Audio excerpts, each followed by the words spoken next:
Hôtel Saphir. Un bijou au standard international en plein Matongé, au grand carrefour de Kinshasa. Plusieurs catégories de chambres, bureaux et appartements climatisés avec Wi-Fi et TV n'a faux prix. Petit déjeuner y compris dans son restaurant aux spécialités variées avec réduction de prix pour naba client Oyuba Fandina Hotel. Ascenseur ultra moderne, disponible en permanence 24 heures sur 24, vous amène à tous les niveaux. Yaboina Matongé et Zalaté. Notre adresse A4 Ikelemba, quartier Matongé, commune des Kalam.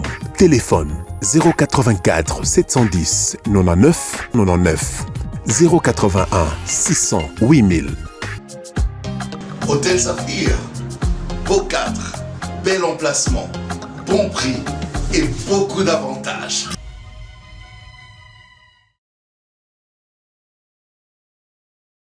Botenabino Balandi à Solo Télévision. Merci encore une fois pour la confiance, la fidélité. La deuxième partie de l'émission, comme je l'avais déjà annoncé lors de la première émission, Tokutani Susu pour la Kolobela. Mais toujours le basika, vous allez passer bandeko bazan likama. Likama et comme libango, passe na motema, ezali problème yo batonyo soit ebi na kisasa. Mokano yo bakondiambo kwa bazui, mais ba victime bazali. Na olinga to pesa bango tango baloba na molongo avec tous les détails possibles. C'est un dossier que nous avons tous appris à travers le réseau, équipe à Bosolo Pezalaki sur place, pour la interroger, pour la vérité autour de cette approche. Alors, Tozwaki, mais il y a aussi important, Européen, ça ne pas la victime, pour que Bango Moko ba expliquer historique et siko Bango Bakomi, Bakomeli ne sika wana ndengenini, les situations ni bazanango, est-ce qu'ils ont été avisés, avertis? Mais bango ba respecta kité, est-ce que basombaka ou pas? Ba question autour de ça, cette situation de Kintambo l'avenir à Ouya, on en parle tout à l'heure avec 4 personnes au Bazali parmi ba victime. Ba victime Bazali belé mais tozu échantillon à 4 personnes. M. Augustin, chaque victime est représentant de la famille du DGA Ochinga. Ochinga. Ndeo. Mbotenayo. Boye bola moi. Très bien. Alors, Azali Yemogote, Azala M. Jean Dédier, Kakwananga Kambali. Moutao koma papier no aza muluba. Donc, azoka yango na ndenge peut-être à Chiluba na zoka bala. Bakwanama. Kambali. Ah, Bakwanama Kambali. Donc, Jida azoka yango peut-être azoka nsaweto. Mbote na yo boye bolam. Ndeko Julie Ngoya victime. Yo posa victime. Julie Ngoya mbote na yo. Ah. Et puis ndeko Eric Mwanza mbote na yo. Mbote papa sango. Très bien. Yoza mwana ya mukolo lupango to yo moko ndoza victime. Bon, naza au fait naza héritier mais en même temps toza ba copropriétaire. Toza 4 bana. OK. Na buka lupango ba ko des alliés. Voilà. Très bien. Merci beaucoup. Alors toza ko solo la likambo yango bino boye ko lukangai. Depuis semaine dernière, l'État a procédé à une démolition. Il y a plusieurs maisons à Gitambo Naoya. Je pense que tout ça là qui est les maçons qui est les mezali, j'aimerais quand même suivre cet élément. J'aimerais quand même suivre cet élément. Sur l'élément à rédaction Ezali, on peut mettre cet élément pour la raison que ça va tourner makanisi ba kamuni nyango et salami avant bandeko ba kuma bena likanisi ya ko pesa molongo likamuna ba détail nyonso. Alors on va parler un peu de tout. On va suivre d'abord cet élément au niveau de la régie. Babuki banda ko ya batu. Inondation eza la kati ya ville à Kinshasa. L'État azwaki mokano alobi te esengeli abongisa makambo. Babuka buka ba place bango bazomona ke ezo déranger makambo ya inondation bato mosusu alobi te il fallait train leka. Esengelaki transport toza nango l'État alobi aza na mokano kosala ba train po bato banda kotambola eza ba transport moko ba transcommunal ba transport urbain. L'État kozwa mokano ekozokisa bato me ekosala mabongo. Alobaki bisika te mais bato balamuki na tongo bakomi kobuka bango besika et sala mindenge nini je ne sais pas bango ba opesa ba précision parce que baza ba victimes ils ont été témoins bato mususu pe bazalaki te mais bayebisi bango ki baza kobuka. On suit l'image, on se retrouve après pour la suite na bandeko bazali. Dans le cadre de l'opération de lutte contre le parking sauvage et l'usage des emprises publiques comme arrêt pour taxis et bus, le gouvernement provincial a procédé à la démolition de constructions anarchiques à la gare de Kintambo. Cet espace qui appartient à l'Office national de transport ONATRANSIG est en cours de réaménagement pour servir dans le prochain jour d'arrêt pour les voitures et motos qui se trouveraient sur la route autour du rond-point magasin. Outre la volonté de mettre de l'ordre dans cette zone, le travaux en cours vise aussi à assurer le bon déroulement de l'assainissement. Cette démolition et ces aménagements s'inscrivent dans le cadre du programme du gouvernement provincial et de la vision du gouverneur Daniel Bumba qui tiennent à relever le défi de la mobilité urbaine et de résoudre la problématique des embouteillages à Kinshasa. Nous sommes à la gare à Kitambo. Kitambo magasin. On a considéré la concession anarchique.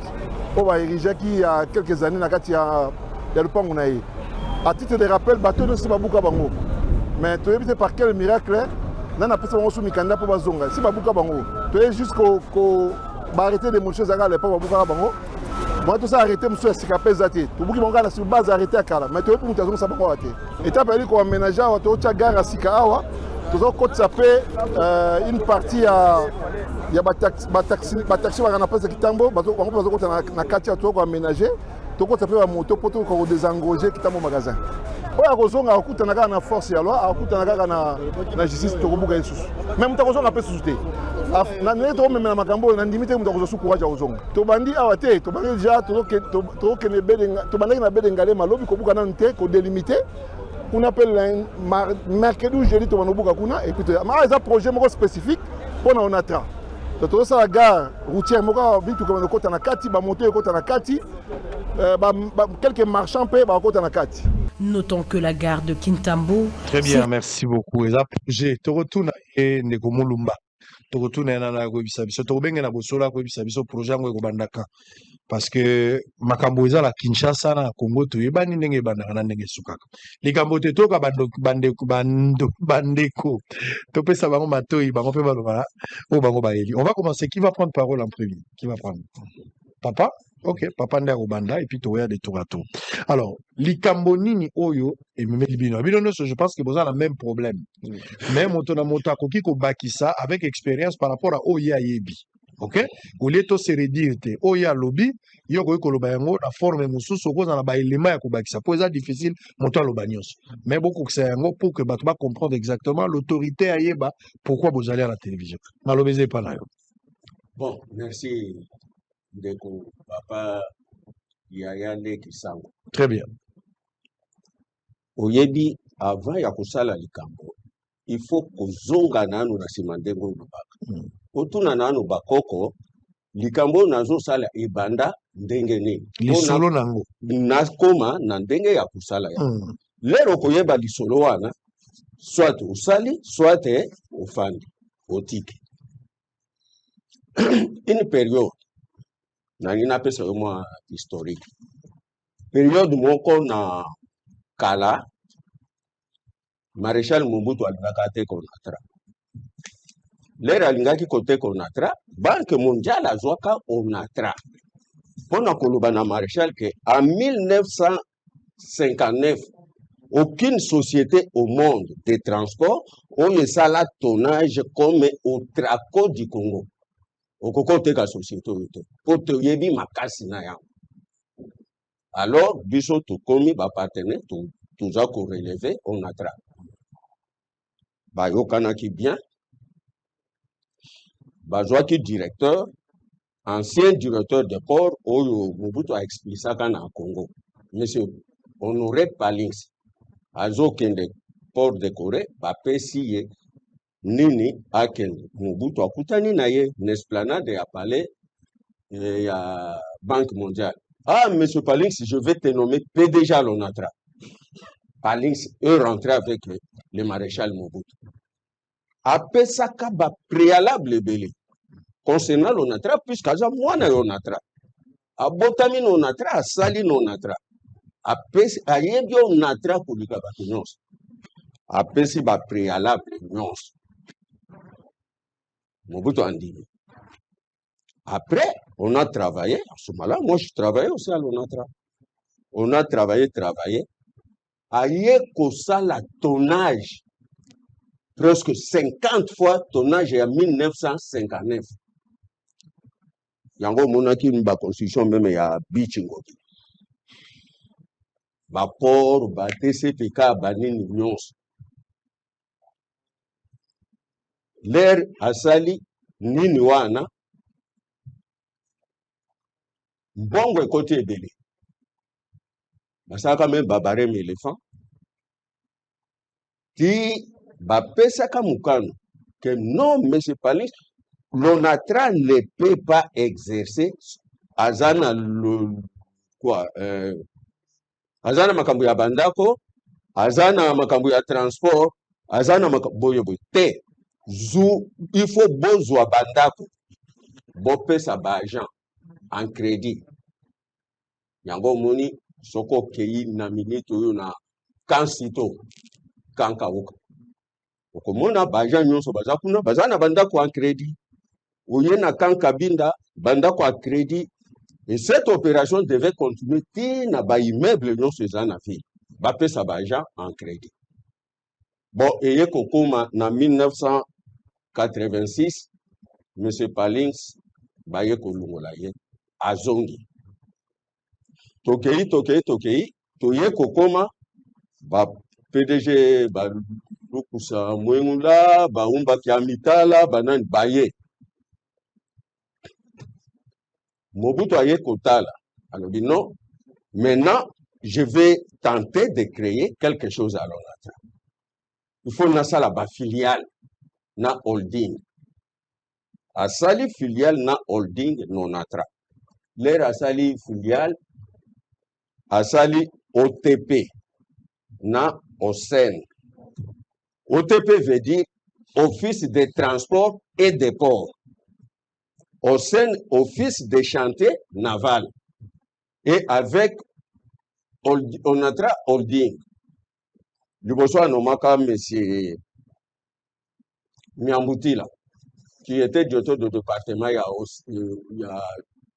OSEN, quoi, chantier naval.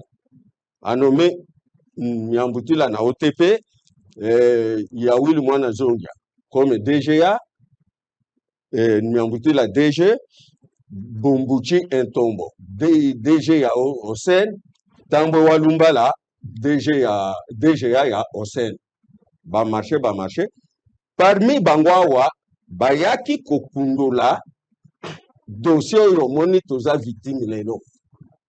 Eh bien, puisque ce sont les anciens de l'ONATRA, ce sont les directeurs de l'ONATRA. Bayebi ONATRA très bien.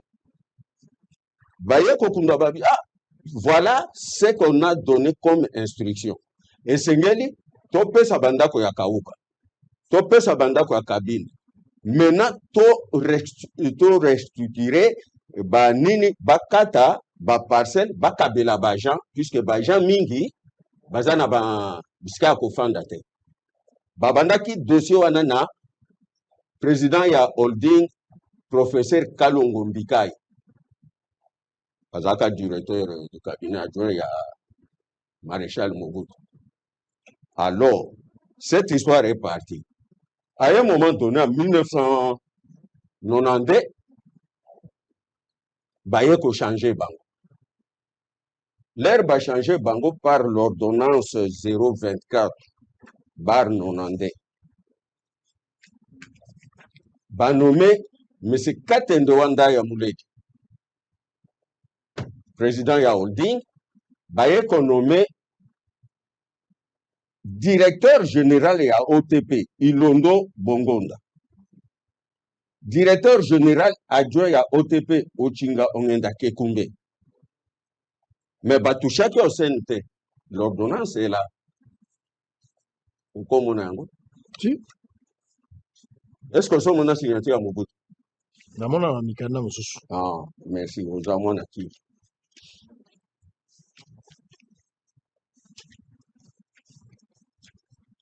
C'est ça? L'ordonnance est en Goana. Là, on a coché. On compte. Allez-y, on vote. Bon. L'herbe est économée. Bato Banomaki Bango, excusez-moi, c'était sur proposition, il y a 2 ministres de tutelle. Moko aza vivant. Moko akufa. ministre de transport Ife Famanji akufa, ministre de portefeuille nazo pesa yembote papa na biso mboso pauvre ya panga bato basala proposition et ordonnance aza le deuxième vice-président de l'Assemblée. Ce qui batuni ye likambo ya yebi yango. Au Bangonde, bato bapesa la même ordre wana que non, ça c'est une décision qui a été prise par la Banque mondiale exécutée. Papa Mboso azali. Leur bapesi, on a exécuté ça. Avant, il y a quoi exécuter? Procédure administrative normale, il en a maki. Il fallait qu'au Koutana, na ministre, il y a affaires foncières et urbanisme. À l'époque, c'était Maître Yoko Yakembi. S'il vous plaît, je peux vous montrer. Maître Yoko Yakembi. Sa signature est là. Na gouverneur de la ville de l'époque, en 1994, Papa Nabiso Bernardin Munguludiak, ministre d'État. L'herbe Koutani, Batoa Nana Mayele Nabango, Basalaki composition. Balbino on a tra Sala comité, nous allons faire comité. Et à la comité tripartite, on a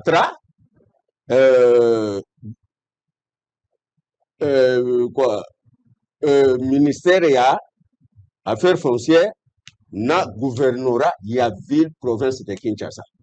Batinda Kabato, liste na bango, yango. On a travaillé ces gens. 10 personnes au total. D'accord. Au côté, il y a gouvernement provincial na central. Il y a Batuyonatra, Izali. Bon, je vais même vous amener si j'aurais besoin. Puisque Nakati a liste, on a à cela qui deux groupes. Groupe et un syndicaliste où le président des synagogues qui était membre et à conseil d'administration et comité de gestion, honorable Steve Mbikaï, que je salue en passant. Azalaka.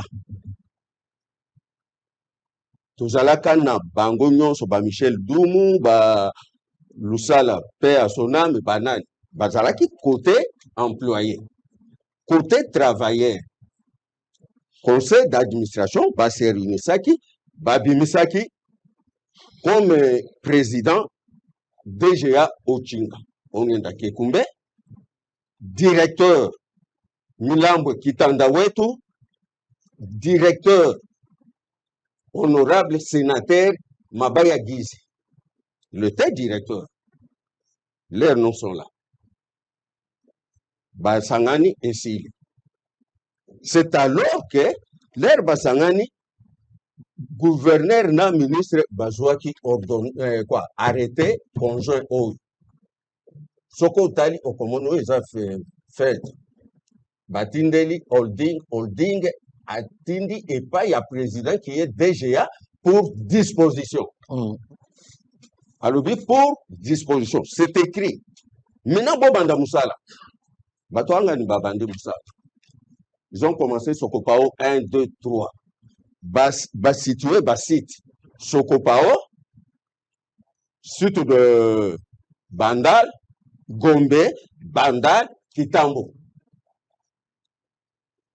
L'opération continue. Bakeyi. Maintenant qu'on a commencé, les documents sont là. Papier en tête. OTP. On demandait les lotissements de ces sites-là et divisés en parcelles.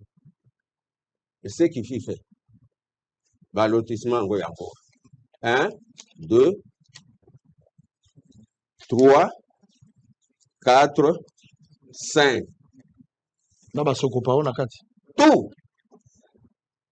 Tous les lotissements, Sarm, Kitambo Sarm, c'est pas Kitambo Magasin. Bon, à l'époque, il y a eu Sarm. Voilà. Lotissement Kitambo Magasin, Kitambo, on a tra côté Sarm. Lisez. Nous vous demandons de bien vouloir nous envoyer votre géomètre Mamba Kazadi pour examen de la possibilité de lotissement à l'endroit sus-indiqué.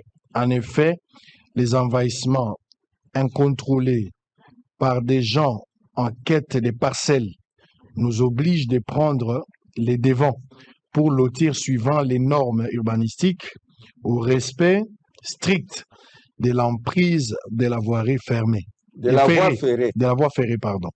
Veuillez agréer, messieurs les conservateurs, l'expression de nos sentiments, le meilleur, le directeur général adjoint OTP Ochinga Ungenda Kekumbe. C'est lui qui était le président. Pourquoi? Ça dit décision où on va commis à messieurs les conservateurs des titres immobiliers sous région de Lukunga à Kinshasa Gombe. Yangonde pesa kinzela pote basa la lotissement. To banda sikoli kambo banda place wana toke. D'accord, merci. Et quand on a loti, ba morcelé, ba kaboli. Ba kaboli ba parcelle. Ba pesi ba agent. Ba agent oyo bazalaki na possibilité ya kotonga batongaki. Oyo bamonaki ke bana ba possibilité ya kotonga te batekaki. Ba pesa bango gratuit.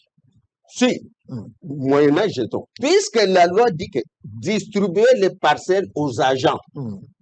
C'est ce qui fut fait, puisque Babandaki n'a l'État a pesi ba agent. On a très apprécié ba agent. On a dit l'État. L'État à travers on a très apprécié ba agent. Ouais. C'est ce que vous voyez. Moyennage jeton sur la liste, ba pesi papa. Seule condition à l'agent. Agent. Ba pesi. Oko yeba motango ya bato bazwaka? Donc on a kitambo. Non. Bon. Bon, je connais Nakitambo, bon, je peux citer déjà Ochinga Zwaki. Bon, le coup là, peut-être baja mis de côté à Sokopao, Bakonzi, Bayaki Kozo à côté à Kita. Yo zalaka na titre ni à l'époque. À l'époque, j'étais, puisque l'un à Lungon Natra, j'étais l'assistant du DG. Donc yo zalaka na Kitambo. Non. La parcelle que je suis Ezal DGA Zwaki, puisque moi je suis l'héritier aussi. Et c'est dans la famille. Les gars, Bakonzi Bazui, Isaki Ye, DG Ilondo, président Katende, qui est vivant, DG Bombochi, DGA Tambwe, Walumbala, et puis Naba. C'est-à-dire, j'ai compris. D'accord. J'ai compris. J'ai compris. Les endingues historiques, c'est très bien. Parce qu'il fallait qu'on rafraîchisse son mémoire. Et là, on est dans lotissement. Donc, j'ai déjà eu un élément très, très capital par rapport à l'élément déclencheur où il me m'a dit, ça, je comprends.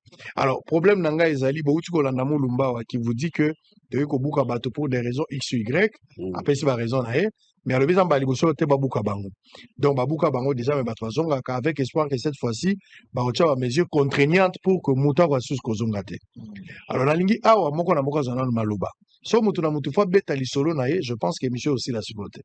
Botika la na li solo individuel te. Botika na ba fait oyo komeli bino.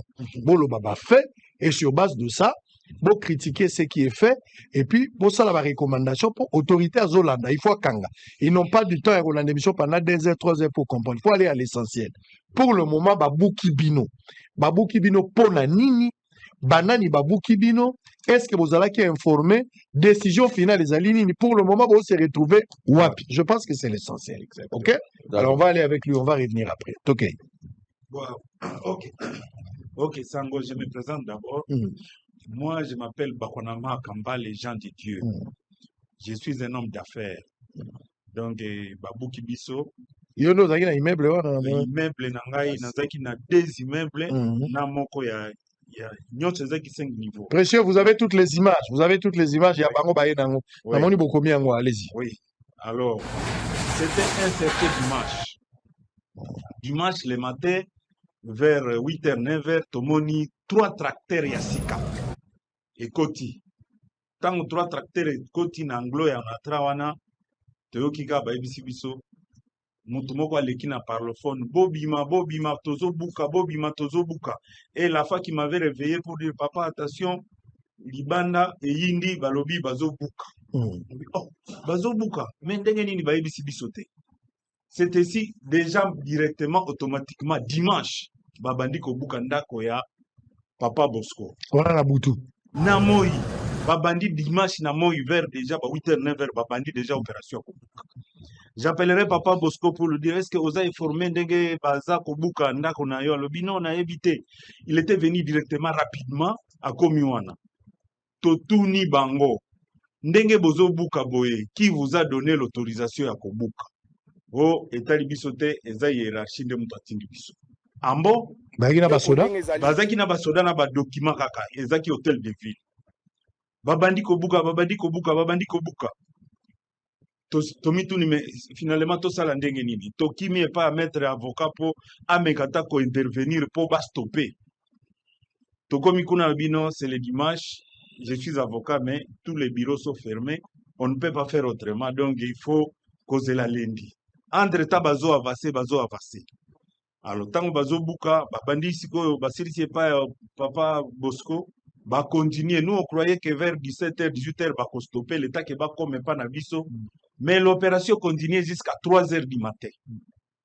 Banda 8h, tu 3h. 3h du matin. C'est la même équipe. Même équipe. Bazo évolué, bazo buka. Le lundi, presque lundi, mardi, bazo continuer à kobuka. Alors, nous, on était vraiment embarrassés parce que Baïbisa Kibisote, on n'était pas informés, nous avons été surpris. Tositu Kika Mbalamonko, directement Babandi Kobuka. Alors, ce que je vais dire, ce qui est de mon cas, tango bakomina ndako na ngai. Ngai na tonga, moi je suis commerçant. Je suis dans le business. Na tonga ndako wana na sala ta mokolo moko na gouvernement te. Na tikala ko sala politique te na zaka na commerce. Na zui mbongo na nga na pasi donc na kota bazamba kidiofa di balubwe pona som basima na tongi ndako wana pendant 18 ans. 18 ans na sali place wana 30 ans. Certificat nanga yangoyo. Certificat abonné du forme yangoyo. Avant sombaka ipa nani? Na sombaka ipa ya uchi. Ipa uchi. Avant na sombalo ndako yango na kendeki na service à conservation de la nature, il y a des conservation des immeubles mobiliers. Place ba livre kabanini oyo. Na ke ko vérifier na kuti azana certificat abonné du forme.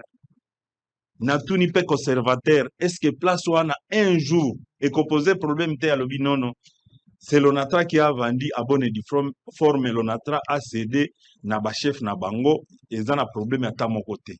Et j'avais dit donner mon argent parce que naza intellectuel naza intellectuel na koko pesa mbongo dans le vide te. Alors, tant on a fandi wana aujourd'hui 30 ans.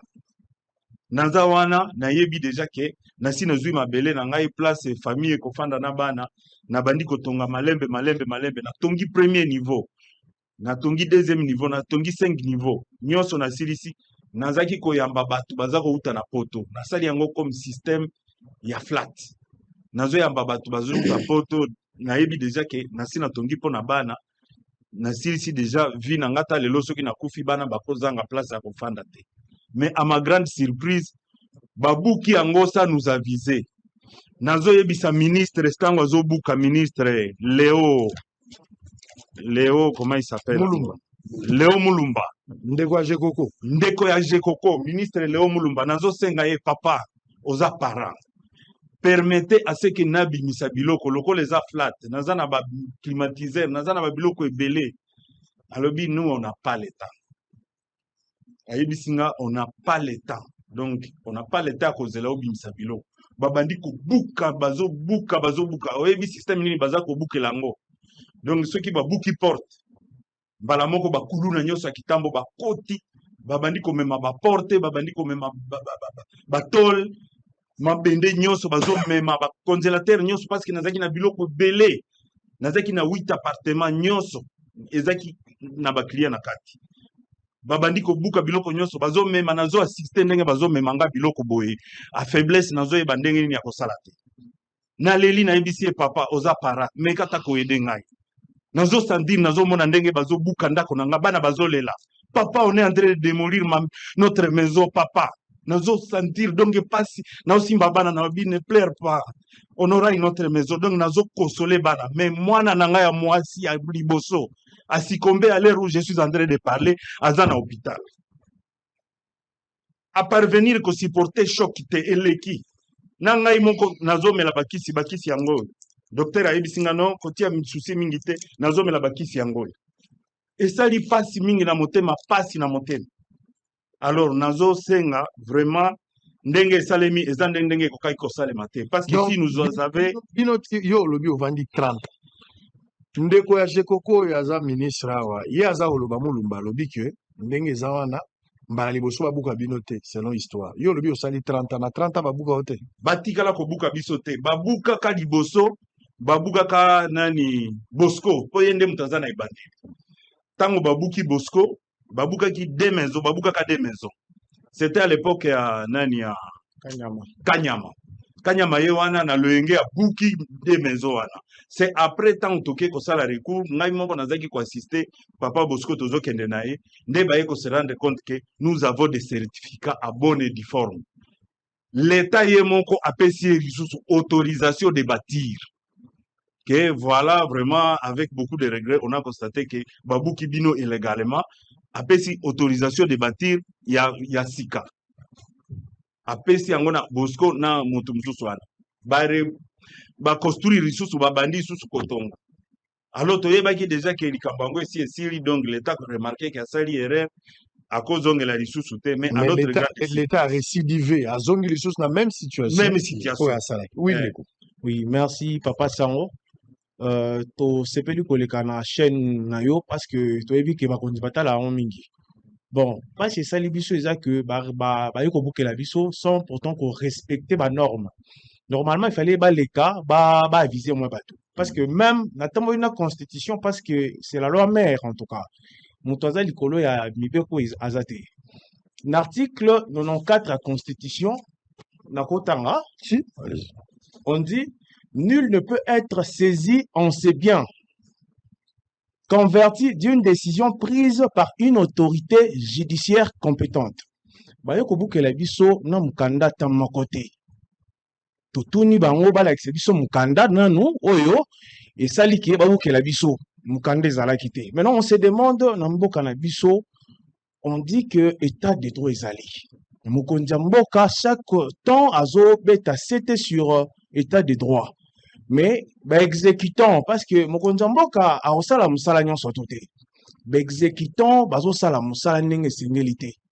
Comment gouverneur okoya obando bukela batu sans mukanda moko ata so tozaki banyama ata ba miyibi tozana ba mikanda en bonne et due forme ozo la exake on est des propriétaires ya ba bisika tozali neti ngai naza wana depuis 2000 na tangi classe na banda kwana na minute oyo banda kwa nekomi lokola musala na ngai po efuta nga chaque fin du mois na minute oyo na musala te naza pe nesika olala te parce que yango nde ando futa ngai. Maintenant tozo yeba te soki état de droit na eza pona ba misusu biso ba misusu peut-être état de droit eza te. Est-ce que vous êtes sûr vraiment Bozala qui avertité l'État solo qui n'a binoté Bolanda qui à travers les ondes ndenge l'État qui au moins l'information vous avez reçu cette information. Bon, on peut dire ceci, ce qui l'État lobi ka visa kibiso toza batu oyo totani mo muke. À chaque fois ba visa rabatu ba yaka na mukanda. Et puis so pesi mutu mukanda, il faut acquiser réception yake azu mukanda moboy. Mukanda tamako tezali. Moi j'étais surpris le dimanche, mutu to abele langai, bobi misabiloko bazo buka. Na bimi na simana tala, na moni bazo buka. Exactement, on n'a que pas le ministre provincial pour lui demander bah limite bazo buka na ba condition nini. Il me dit on est juste des exécutants. Bokende pas onatra. Toke pas déjà onatra pour lui demander ce qui c'est quoi la situation. Tokome pas déjà onatra azoe bisabiso nous on fait que le constat todo ta la kaka. Voilà oui. Et puis, avec beaucoup de dédain. C'est-à-dire, en total, la constat, ça veut dire quoi? C'est-à-dire... il y a hôtel de ville. Ouais. Bazo buka na kombo ya Onatra. Exactement. Mais Onatra, ko constater ndenge. Alors, biso tozo tala, tozo accompagner, bango tozo tala ndenge bango bazo buka. Donc, baza surpris nde ba buka. Bon, dire que baza surpris, c'est un peu fort. Bango balobi que biso tozo tala kaka, musala bango bazo sala. C'est-à-dire, ba plaignant isa Onatra. Non, en fait, c'est que nous, on a compris, bando betsa biso ja ping-pong. Entre Lukusa nani. Exactement. Parce que y a tindi biso, a zongi si biso pas provincial. Erto zongi, y est pas le bilan, biso to bukaka, bozonga kuna. Ba beti si biso a ping-pong ana plusieurs fois, et on s'est retrouvé, tozo e baté ceux qui zaki dino juste.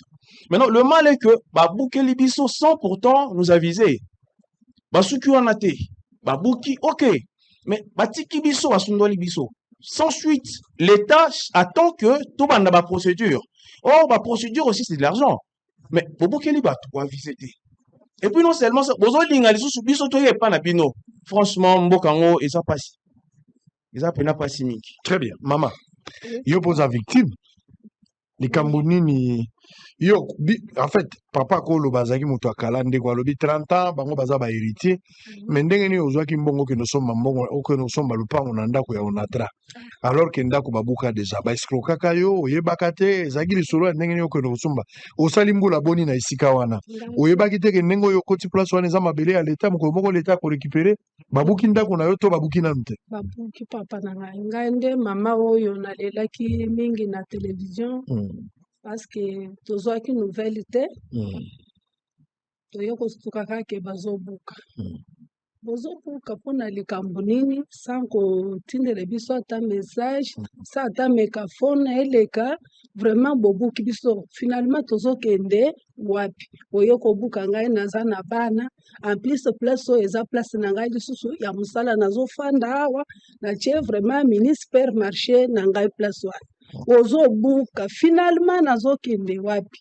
nabandi kobonde nabandi kosenga nabandi kolela donc bapesi ngai vraiment tante ozomona bazobuka kaka ndako nde nabanda kopesa message mbala moko epa papa Félix na mama Denise botelela ngai likambo oyo bosunga ngai toyebi te tozwi nouvelle ata moko te même ata me mutu amekafona aleki atake mokolo tele tokoleka tokobuka me lelo nazosutuka kaka bazobukela ngai ndako na bana vraiment naza papa te mama te na mboka oyo vraiment bazobukela ngai ndako na kokende wapi mbongo ya pasi natambusi biloko na mutu ti lelo papa kokotala na sina organiser musala place wana nazovanda na bana witi lelo na mikuti mibale kuna misatu kuna na mboka na ngai moko na mboka penza ya ngai bazonyokola biso bowe vraiment non likambo eza nanu avant nga nazo maloba papa zo et puis to conclure pour un message essentiel d'abord na yeba otuna na ngai ezali tango yo ye kosomba lupango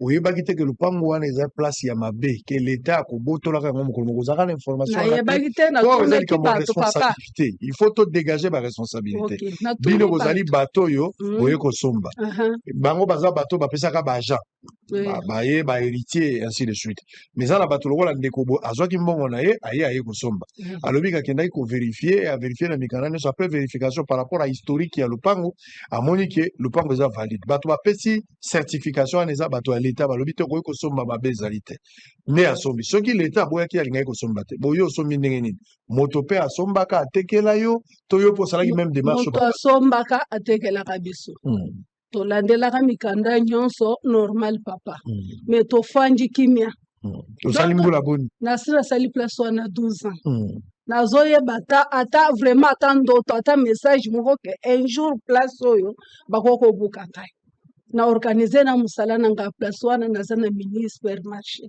papa nasutuki kaka ngai na déplacer balobi ke bazobuka papa nakobandela wapi bana nyonso bake église donc muntu ata kosunga ngai aza te na perdre biloko nyonso nazolala ina supermarché na ndako kaka wana papa kaka place wana jour bazobuka yo nazalaki te yo mpe obimaki nasi nabimaki papa nasi nabimaki tokende babengaki ngai oyaki oya ntango bazobuka ngai na misu na ngai bazobuka nazolela papa bongo leon alobi nini leo ayebisi ngai ye mpe aza motinda mi batindi ye balobi ke ifale ndako elala dans 2 heures du temps Mais papa nani atindi bango? nayebi te Ça, c'est ça la plus grande question. natindi Qui les a message envoyés? nazolela L'ordre routier pas nani.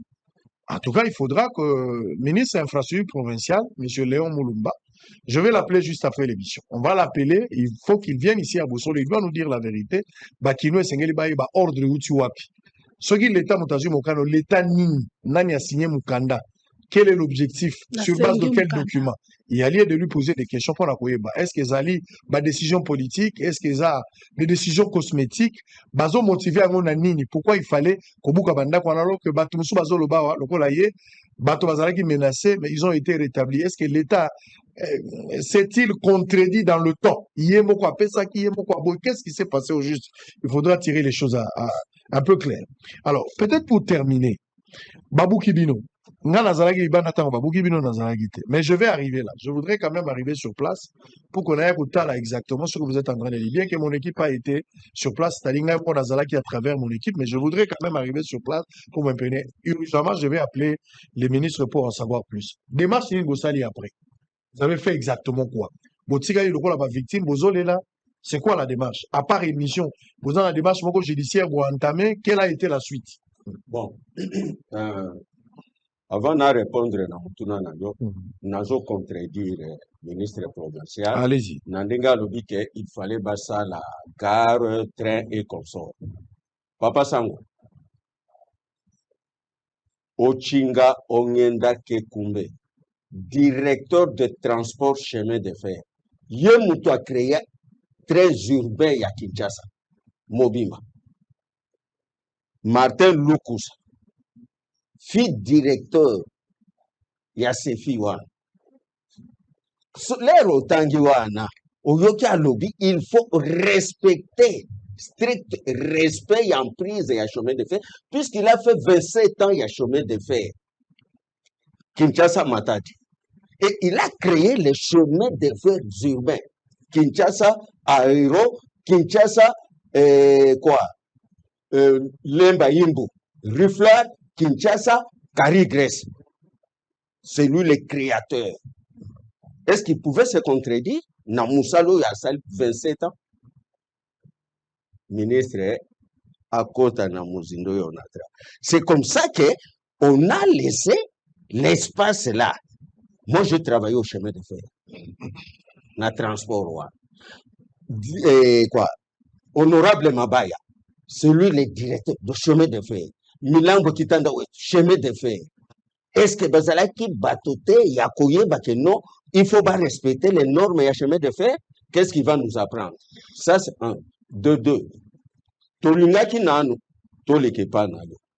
Et là, tozana ngo bosenga. L'État a zongisa biso, naba, norme ya biso. Puisqu'on a tous les documents. On a tous les documents, papa ça. Il n'y a aucun arrêté qui a abrogé l'arrêté de Mouloudiaka et Yoko Yakin. A Branduriam. Que non, tous ceux qui m'ont arrêté, abrogé, arrêté 024/1994. Balak Sabiso, tous ceux qui les roseaux binga yaya arrêté, que va abroger arrêté. Ozola nanga. Tosengi na mokonzi Yamboka. En tant que garant de la nation, je peux avoir la Constitution. L'article 16 de la Constitution, qu'est-ce que ça nous dit?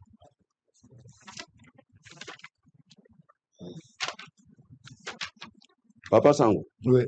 Oyebaka ke soki ozepa ozana likambo na nzambe.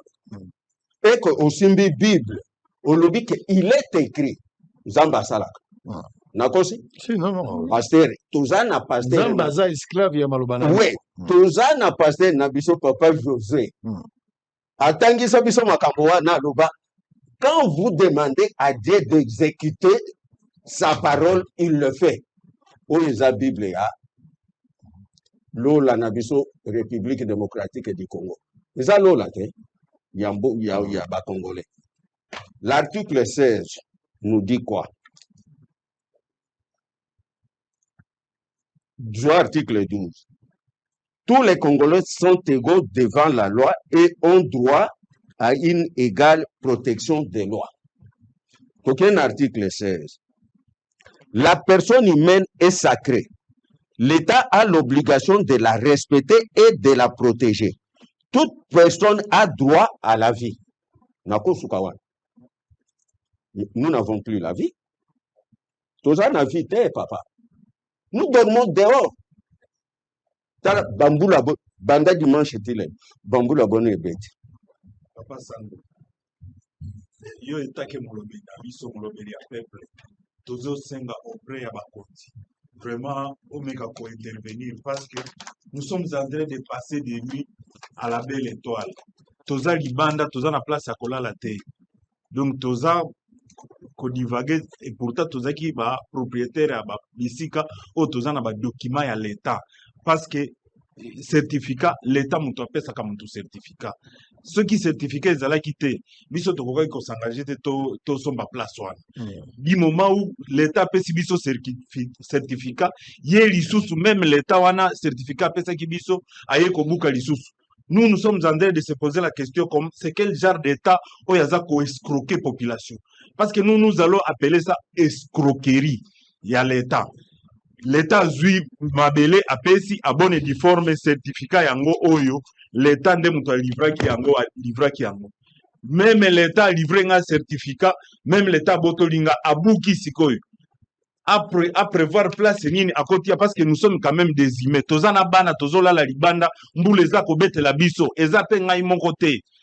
Iso presque nyonso wana batu ebele baza na place ya kokendete. Ngana zaiki na bato bauti Goma na fandisaki bango wana bandeko bautaki Goma bazaki ebele bakimi bitumba kuna bazaki epa na nga wana. Na minute oyo bango nyonso bapalangani tozoyeba te soki tokende wapi tozola la libanda. Très bien. Papa Sango meka kosunga. C'est j'ai compris. Oui, ndeko. Oui, nazozonga en ce qui concerne maloba ya ministre. Ministre alobi ke babukeli bango to éviter soki bazui ba mikanda ngo wapi. Mais soki toza na état na mboka oyo. Ministre ako tenir ba propos à tenir en até. Vraiment. Pour dire que to éviter soki ba tongi ndenge nini. Et on nous dit en texte ba côté biso to tongi na construction anarchique. Mais soki toke construction anarchique eza nini? Eza kotonga hors mibeko. Alors, au moment où biso to na ba certificat d'enregistrement, c'est que avec les autorisations de bâtir. Mais on ne peut pas taxer construction na biso na des constructions anarchiques au moment où to na ba mikanda. Très bien, moi je comprends la démarche. Je vais dire un mot sur ça. Ouais. Oui, maman. Papa, ngai naza kaka na regret makasi. Pona likambo ekuti kokomela ngai en tout cas naza na pasi makasi. Ndenga naza boye mobali na ngai aza na hôpital. Aza bien te parce que ye asakomi mokolo. Akoki kosupporter vraiment pasi wana yake toyungani makasi komata babato kokita papa na ngai koluka vraiment na ndenga na biso parce que tobotami na famille oyo tokokozala na moto akokosunga yo te. Lelo obunji otongi kamwa ndako na yo organize musala oyo ezosunga libota papa osutuka kaka lobi okomaka ndenga na zabu. Très bien. Alors, biso na zolobawa na kombo ya ba victime, na kombo ya ba peuple congolais, mais au nom également ya gouvernement dans la sang poto le ba Congo en tant que patrie. Je ne suis pas porte-parole du gouvernement, ça c'est une précision de détail. N'a pas mandaté par ba victime, mais c'est une situation d'une manière générale, il faut qu'on réfléchisse, qu'on dise un mot sur ça. Même Yesu akutani na fu ya Gadara. Zo tambola Yesu ayebo akutani na fu ya Gadara. Il faut alongola milimo eza na kati ya nzoto ya fou. Pour la toute première fois na Bible, de moi azosolola na Nzambe. De moi ebisi Yesu na ndimi kopima. Mais lukela nga isika. Naza mutu na tungisi bato na yo. Mais avant na bima wa lukela nga isika. Et pour la première fois Nzambe a exaucé prière ya démon. Ah bien, andimi ne kopima. Mais lokola sengi Yesu alukeli esika atara bangulu apesi. Il a exaucé la prière d'un démon. L'État azali na possibilité. Mabele nyonso toza na wa na sena moya lokola bo. Za mabele ya l'État. Tozali ba locataire ya l'État. Eza loza na bumbu na Selemba ou partout toza biso nyonso ba locataire. pour sol na sous-sol les appartenir à l'État. L'État koki koluba et komaka. Les abaka l'État lobi ah immeuble o eza na bumbu eza immeuble ya mutu tel atonga na balabala te aza na molongo. Mais pour des raisons X ou Y o l'État sepeli nango l'État moni que place wana eza stratégique alingi récupérer yango pour na bien commun ya mboka mobimba akosalela nango makambo eza bana. L'État ko négocier na bango akoyebisa bango esiko na sepeli nango nalingi na récupérer yango pour na eloko boye na boye. L'État ko procéder ndenge nini. L'État ko évaluer motango ya immeuble to ndako eza na esika wana. D'abord l'État ko approcher yo. L'État ebisi yo à sensibiliser au comprendre de bien fondé à l'État la démarche. Et puis l'État na sima nango akokamata misolo kolanda na évaluation ya eloko na yo batali valeur nango ezeboni. L'État bibo olongwa okende nesika wana misolo no yango ozana 1 mois 2 mois olongwa po biso to sa misala wana l'État responsable. L'État ne peut pas se contredire. Au nom de l'État, les individus au bazali na urbanisme, au bazar affaires foncières, au bazar la justice, au bazar dans différents secteurs, bazo poser ba acte au nom de la République. Non pas seulement au nom du chef de l'État, mais au nom de la République.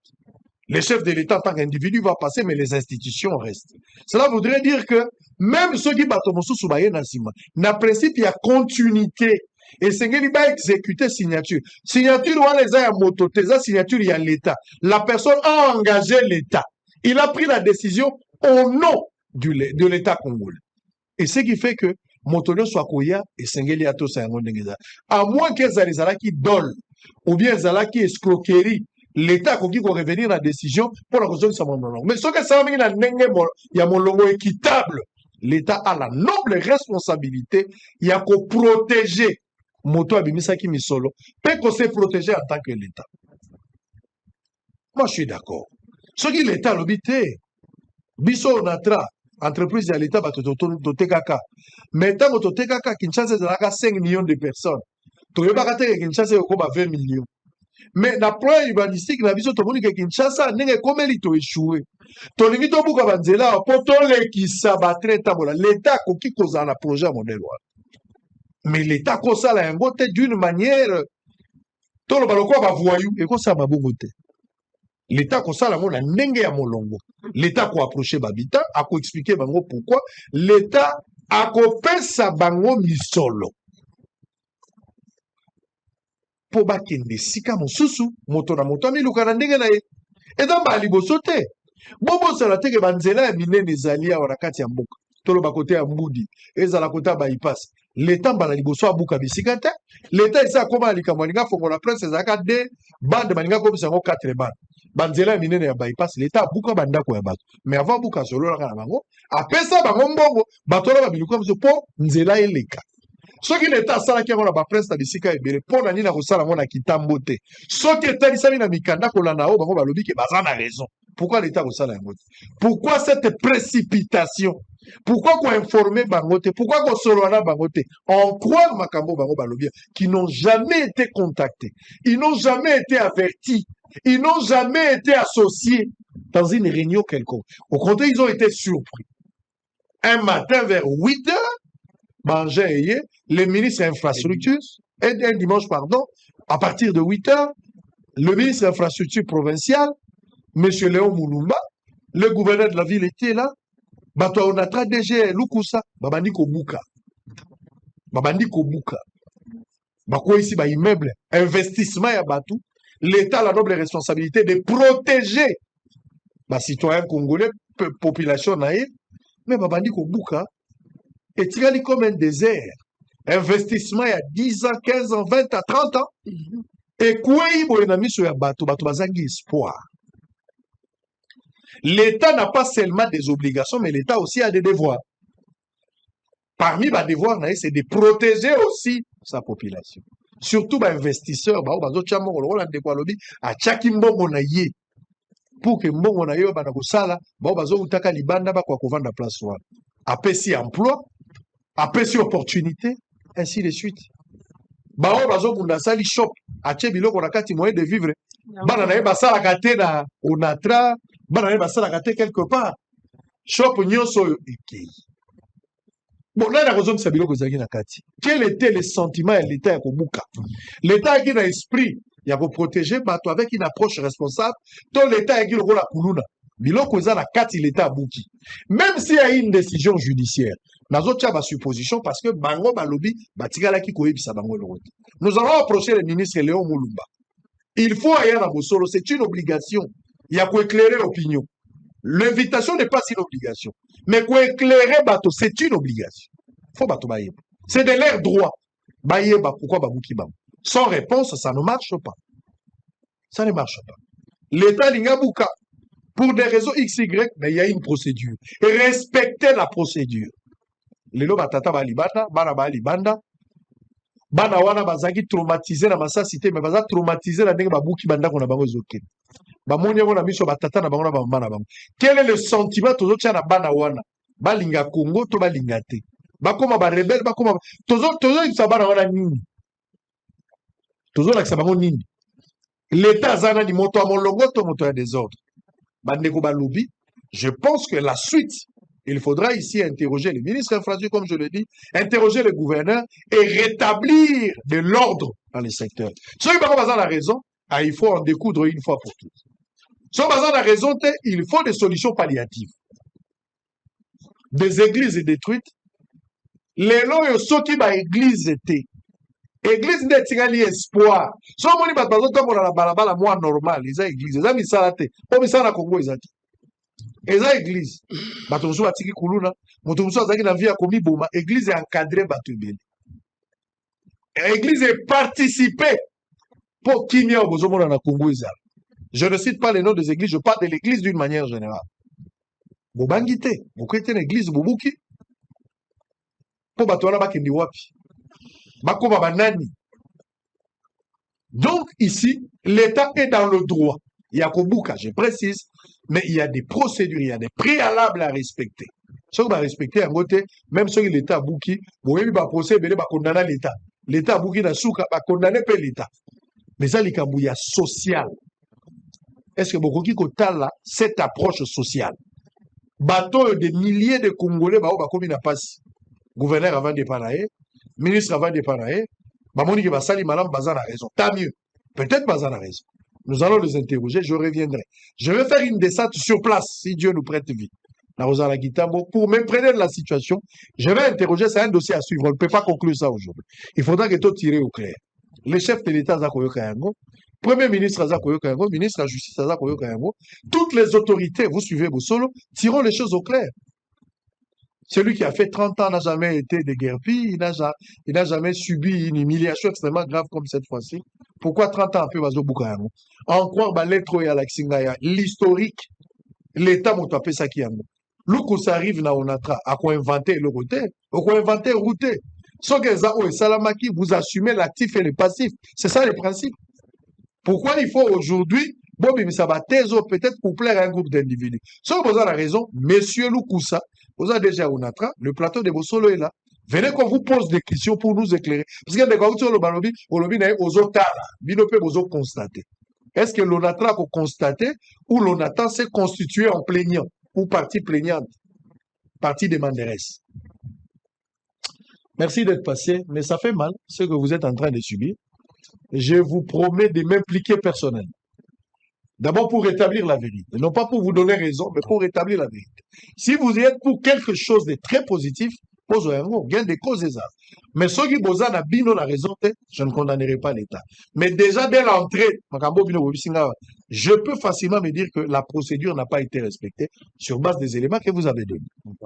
Avec espoir que la justice sera faite, ma victime au bazali awa, bazali échantillon.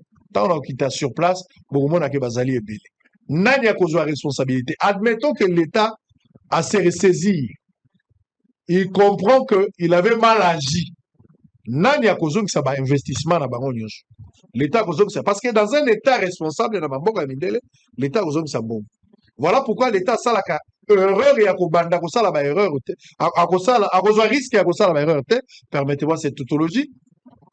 A ko linga yango te parce que ko coûter cher. Mais dans un État non responsable, les gens peuvent se permettre de tout. Voici la procédure. Ça est fini pour aujourd'hui, la rediffusion à 20h et puis demain à 7h. Mais je vais rapidement contacter M. Léon et M. le DG Yaonatra pour avoir la suite par rapport à ces dossiers. Les chefs de l'État veulent la paix. Nous voulons la paix, surtout en cette période. La situation est très très difficile. Côté à train urbain, je suis tout à fait d'accord. Mais est-ce que ça a priorité par rapport à Maboulou et Belou Babambila noté? Ça, c'est aussi le problème. Oui, votre dernier. Bon, Papa Sango, merci. Pour nous, l'air Bakoya, s'il y a quelque chose qui ne va pas, il faut que nous débat contradictoire. Je suis tout à fait d'accord. Dans le débat contradictoire, pour y a le bosso depuis le départ, il y a PDG. Pourquoi le PDG wana batalaka teke tobuka? Posez nous la question. Pourquoi le PDG va succéder? Mais on a bien inventé route. Nous allons poser la question pour en savoir plus. Merci beaucoup. Même pour les gouverneurs. Il y a des gouverneurs qui ont succédé. Banda Mungulujaka, Tiye. Pourquoi Babouka quitté? Très bien. Merci beaucoup. Allez, ça est fini pour aujourd'hui. Oui. Pour la dernière fois, on a ministre Léo Moulumba. Azali papa, Azali para, Azali ministre Aza à fonction. Même si l'État est indié à Kendekobuka, Azala na sase ya bomoto. Ya koyeba ke bato azobukela. Baza bandeko na eba congolais. Parce que ngana zwa kita koyebisa ye tikelanga jour moko kaka na longola biloko. Jour moko kaka aboyi. Alobinte tozana ta ya kozela te toyaki awa po tosala rapide tosilisa. Presse nini aza nango ya kobuka rapidement babiloko azomona bien ke babiloko o nazaki nango ezaki ebele nakoki kobimisa ngo na mokolo moko te mais aboyi ko accorder une seule seconde humanitairement par là eza biloko moko eza inhumain. Très bien. Mais la justice ce qui justice ya mokili et pesi mutu rezo te justice ya Nzambe ezali. Très bien. Merci beaucoup. Justice ya Nzambe ezali. Merci, bon se maintenir. Ça est fini pour aujourd'hui. On va se retrouver demain à la même heure pour le même plaisir. Bossolo Télévision reste la seule chaîne au cœur des investigations. Je vais souhaiter des joyeux anniversaires à des camarades. Ce sont des Sangoku. Ils aiment bien suivre Bossolo. Bolanda ba panique te. Bolanda ba panique ya bato bazako finga bisote. Bolanda ba panique ya bato bazako lobate. Soyez très calme, objectif. To continuer au sa musala. Mutakanga qui est catché ça qui est kala. Donc agitation azo sala yemoko ayebi pourquoi azo sala agitation. Nous on n'entre pas dans cette histoire là. Donc après si comportement ya bato maboma ba yibi biso bilamba que tous en la douche to kolanda yete pour ba benga biso ba boma lokola ye. Donc entre Barabas na mo ananzambe boponini. So boponi Barabas bolo ba malamu Barabas. Mais so bolingi mo ananzambe bino monde bokoyebo. Na ba français nyonso ya lobby a expliqué na ba émission makambo nyonso suite nango ezaki nini. Parce que sur terrain tomoni logote. Tomoni logote. Tomoni logote. Na loba mingi te.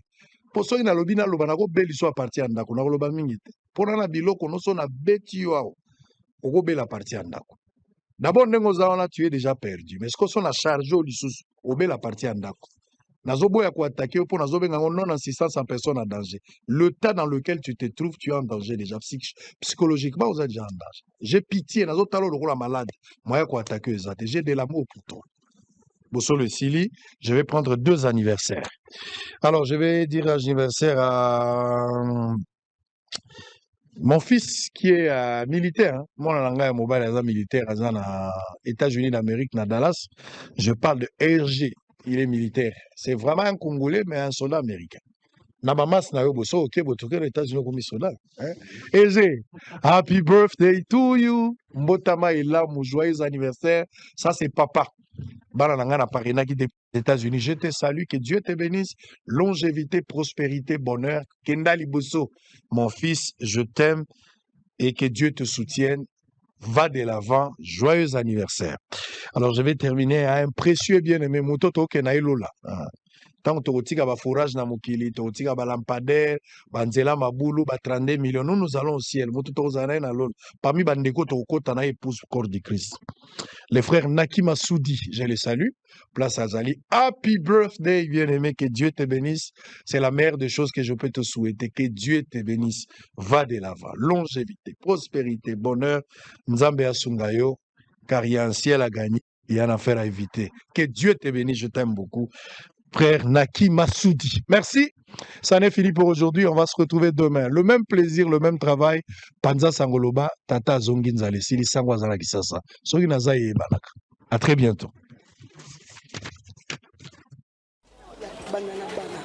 L'État a saigné le combat là-haut. L'État oyo.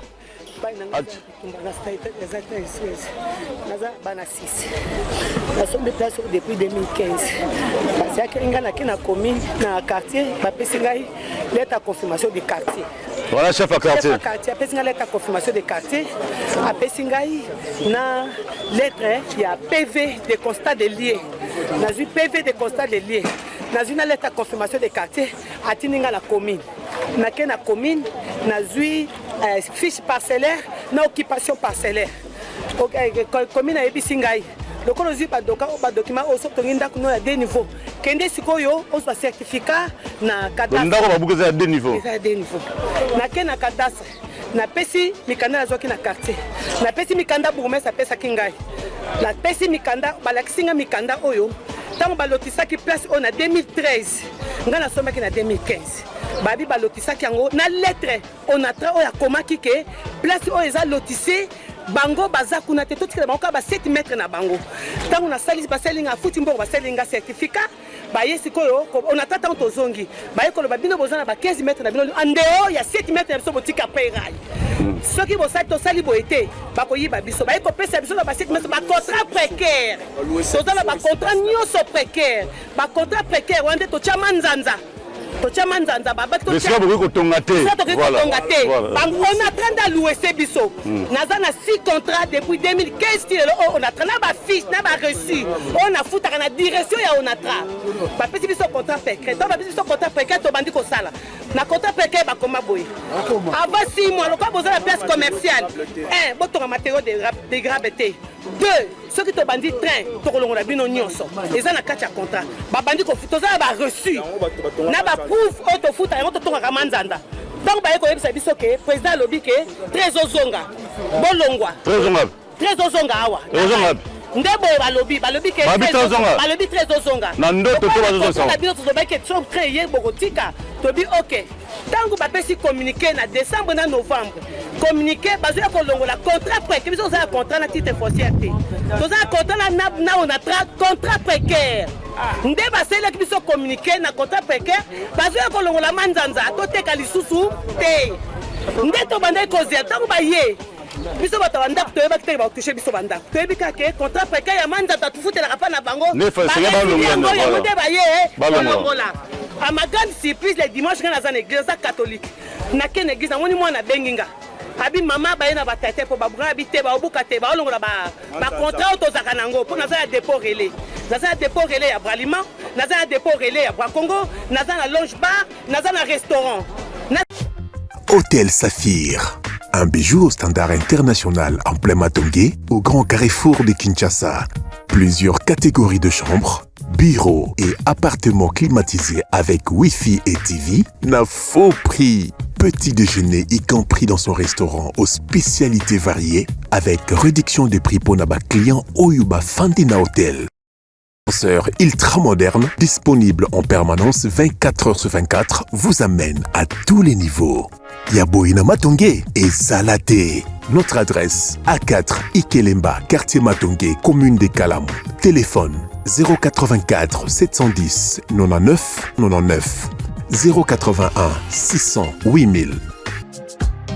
Hôtel Saphir, beau cadre, bel emplacement, bon prix et beaucoup d'avantages.